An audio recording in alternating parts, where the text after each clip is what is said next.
तो चल जाएगा कि अगर भैया कुछ गलत चीज बन गई घर में, कोई स्थान गलत, तो अपन उसको तुड़वा करके सही बना सकते हैं, वास्तु के अनुकूल कर सकते हैं, चल सकता है, फिर उसको तोड़ करके फिर नया बना सकते हैं।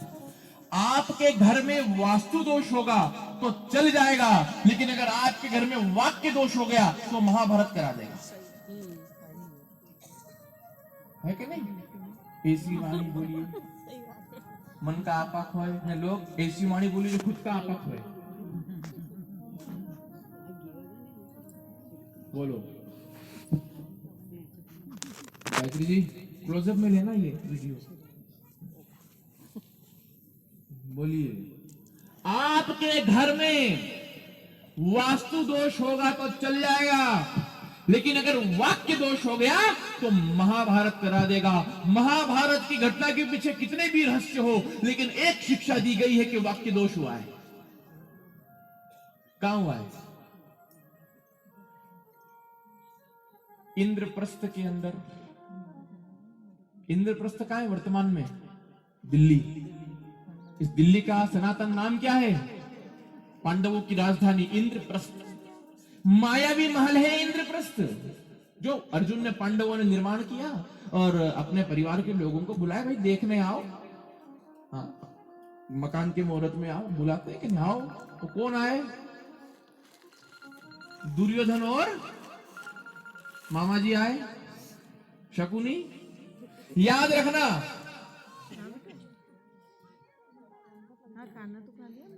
दो बहुत खतरनाक हैं। तो लिया हमारे सनातन के इतिहास में दो बड़े खतरनाक व्यक्तित्व हैं। कौन? एक तो मंथरा और एक और शकुनी। एक तो मंथरा और एक शकुनी। हाँ, और ये दोनों कहां में आए थे पता है? दोनों दहेज में आए थे। मंथरा भी दहेज में आई है कैकेयी के साथ, और ये शकुनी भी खुद भाई था तो दौड़ा चला आया है कि नहीं? दहेज में आए कि नहीं ब्याह के बाद ये दोनों? इसलिए दहेज नहीं लेना चाहिए। दहेज का एक नाम है मंथरा और शकुनी। ये जिस दिन घर में आते हैं तोड़ फोड़ शुरू करा देते हैं। बोलो करते हैं कि नहीं करते? बताइए। मंथरा, मंथरा को आप क्या समझते हैं? कौन है मंथरा? बोलिए। कैकेयी की कौन है? दासी है। लेकिन दासी का या एक नौकर है, उसका कार्य क्या होता है? अपनी स्वामी की आज्ञा का पालन करना, उसके आगे मस्तक झुका करके रखना होता है कि नहीं होता है? किंतु ये मंथरा, जिस दिन भरत जी की घोषणा हो गई, राम जी की, कि राम जी का राज्याभिषेक किया जाएगा, तो कैकेयी को बड़ी प्रसन्नता हुई। तो बताओ मंथरा ने क्या किया? महारानी को जाकर के दासी क्या कह रही है? ए मूढ़! कौन बोल रहा है? अपने मालिक से नौकर। वो दासी कह रही है महारानी से, कैकेयी से, ए मूढ़, यानी मूर्ख, तू प्रसन्न हो रही है, बधाइयां लुटा रही है, भरत को राज नहीं मिला। मंथरा को कप प्लेट उठाने वाली दासी मत समझना। हाँ, मंथरा को कप प्लेट उठाने वाली दासी नहीं थी। हाँ, ये तो एक मिशन की हेड बन करके आई थी अयोध्या में कैकेयी के पीछे पीछे। हाँ, विचार करना। अच्छा एक बात बताओ, मैं कई बार कहता हूं, एक बात बताओ, पाकिस्तान का राजदूत भारत में आएगा किसी आयोजन में, तो वो पाकिस्तान का हित सोचेगा कि भारत का हित सोचेगा? जल्दी बोलो। अमेरिका का राजदूत भारत में आएगा तो वो भारत का हित सोचेगा कि अमेरिका का हित सोचेगा? बोलिए ना। अमेरिका का सोचेगा, अपने देश का सोचेगा ना। ये मंथरा कहां से आई है? ये कैकेयी के साथ कैकेयी देश से आई है, तो इसका हित अयोध्या के हित में है कि कैकेयी देश के हित में है? और कैकेयी देश का हित राम के राजा बनने में कि भरत के राजा बनने में? बोलो किसके?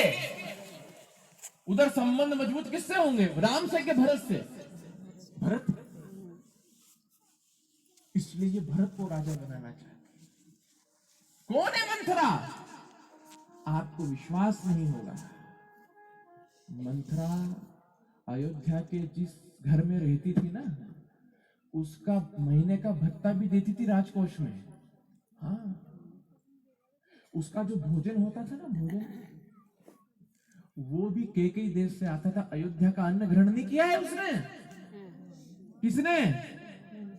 मंथरा ने अयोध्या का अन्न ग्रहण नहीं किया। बोले उसमें क्या दिक्कत थी, कर लेती। तो उसको पता था कि यहाँ का तो कण कण राममय है, यहाँ का तो अन्न भी राम का प्रसाद है। अगर अयोध्या का अन्न एक भी दाना मेरे मुख में चले गया तो मैं भी राममय हो जाऊंगी, और अगर मैं राममय हो गई तो 14 वर्ष राम वनवासी होंगे कैसे? तापस बेश विशेष उदासी 14 वर्ष राम वनवासी होगा कैसे? इतना वो संभल करके रहती थी वो मंथरा। एक कप प्लेट उठाने वाली दासी थोड़ी है, खाली कान फूकने वाली दासी नहीं है। तो बहुत विचार करके आई थी ये मंथरा। और एक और कौन? शकुनी। इन दोनों ने काम बिगाड़ा है कि नहीं? एक दृष्टि में ये तो भगवान की लीला, भगवान ही चाहते थे, वरना किसी माई के लाल में ताकत है कुछ इधर से उधर कर दे लीला को, तो भगवान। लेकिन एक संकेत आपको शिक्षा दी गई इन कथाओं के माध्यम से। एक तो मंथरा और एक और कौन?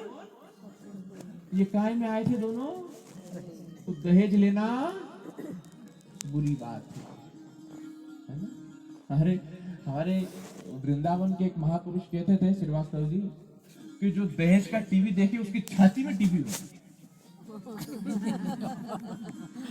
ऐसा नहीं हो, भगवान को स्वस्थ रखे। लेकिन हमारे ब्रज के एक महापुरुष अपने विनोद में कहते थे कि जो दहेज का टीवी देखे ना महाराज, उसकी छाती में टीवी हो। मैं बहुत अच्छा था, क्या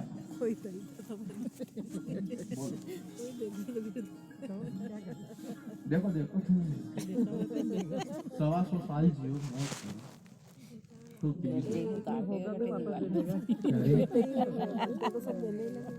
दुर्योधन और शकुनी आए हैं कहां पे? इंद्रप्रस्थ को देखने के लिए। वो ऐसा मायावी था वो महल अर्जुन का, पांडवों का, कि जहां थल है वहां जल हो, जहां थल महसूस होता वहां होता क्या था? जल। और लगता कि यहाँ जल है वहां होता था थल। अब उसको धरती दिखाई दे रही थी, वो पैर आगे बढ़ाने लगा। एक व्यक्ति ने कहा, अरे नहीं नहीं युवराज, ये यहाँ पर जल है, मुझे सिखाता है, मुझे बताएगा कहाँ जल है कहाँ थल है। आप देखा ना ताओ, पैर धर दिया तो पानी में गिर गया। और वो झरोके में खड़ी थी द्रौपदी जी, उस समय उनके मुख से क्या निकल गया? अंधे के तो ये वास्तु दोष नहीं था, ये वाक्य दोष था। और ये वाक्य दोष ये इसको महल से मैदान तक लेके गया है। इसलिए माताओं, इसको बहुत संभाल के रखो, मीठा बोलो, नहीं तो बोलो ही मत, आप तो दया करो, ध्यान रखो। इन विचारों की उम्र बढ़ जाएगी, नहीं बोलोगी, कम बोलो तो फिर अच्छा बोलो। है? हम कोई नारी शक्ति को वो करने की बात नहीं कर रहे। नारी शक्ति की बात चल रही है तो कोई कल्पना चावला बन के अंतरिक्ष में ध्वजा फहरा दो। एक नारी शक्ति का नेतृत्व हमारे देश में हो रहा है। हमारे देश की प्रथम नागरिक महामहिम राष्ट्रपति श्री द्रौपदी मुर्मू जी, हम सम्मान करते हैं नारी शक्ति का, और आप सबका भी करते हैं, क्योंकि आप सब भगवती स्वरूप, जगदम्बा स्वरूप आपको वंदन करते हैं। लेकिन थोड़ा ठीक बोलो। अंधे के तो अंधे ही होते हैं। बस इतनी सी देर थी। दुर्योधन ने कहा, मैं बताता हूं अंधे के अंधे क्या कर सकते हैं। और हस्तिनापुर में बुलाया गया पांडवों को द्रौपदी सहित। आप लोग एक दूसरे से मिलते तो क्या कहते हैं? जय श्री, क्या बोलते हैं? जय श्री कृष्णा। जय श्री कृष्ण होता है, आ की मात्रा नहीं लगती उसमें। कृष्णा किसका नाम है? भगवान का नाम है कृष्ण। और भगवान ने प्रेम से द्रौपदी को कहा है कृष्णा। द्रौपदी जी का एक नाम है कृष्णा। आ की मात्रा हटाओ, मिलो तो जय श्री कृष्ण। द्रौपदी जी सहित पांडवों को बुलाया हस्तिनापुर में। क्या करने बुलाया था? वो कथा सुनने बुलाया था। कोई सत्संग चल रहा था, कोई पूजा पाठ अनुष्ठान था परिवार में? नहीं। किस लिए बुलाया? बोलो। आई समझ? क्यों नहीं आएगी? माना खेल खेल के बेटा हमारे समझ नहीं आएगी तो उसकी आएगी। भले पैसा नहीं लगाया हो, खाली टाइम पास के लिए रखा, ऊपर गड्डी घर में तो रखी है, वही विनाश की जड़ है।